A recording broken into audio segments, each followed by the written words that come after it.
আসসালামু আলাইকুম ওয়ারাহমাতুল্লাহি ওয়াবারাকাতু। আমি Shakil Hossain, audiologist and speech language pathologist.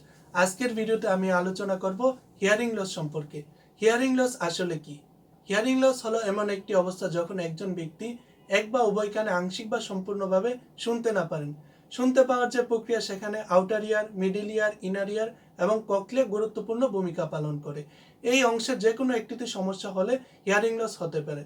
আরও বিভিন্ন কারণে হিয়ারিং লস হতে পারে, যেমন জন্মগত কারণ, বংশগত কারণ, পরিবেশগত কারণ, কানের ময়লা, কানের সংক্রমণ, কানের পর্দা ছিদ্র, অডিটরি বা ককলিয়ার নার্ভের সমস্যা এবং বয়সজনিত কারণেও হিয়ারিং লস হতে পারে।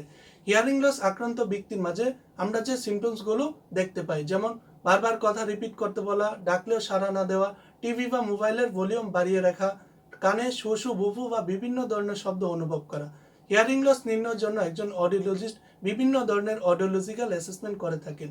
সঠিক ফলাফলের উপর ভিত্তি করে আমরা পুনর্বাসন সেবা দিয়ে থাকি, যেমন surgery, medical treatment, cochlear implant, hearing aid এবং লিসেনিং থেরাপি। সঠিক পরামর্শ, ফ্যামিলি সাপোর্ট এবং নিয়মিত ফলো আপের মাধ্যমে একজন হিয়ারিং লস আক্রান্ত ব্যক্তি তার জীবনকে সুন্দর এবং সহজভাবে গড়ে তুলতে পারেন। মনে রাখবেন, early identification, save hearing, communication and quality of life. ধন্যবাদ সাথে থাকার জন্য। আসসালামু আলাইকুম ওয়া রাহমাতুল্লাহি ওয়া বারাকাতুহু।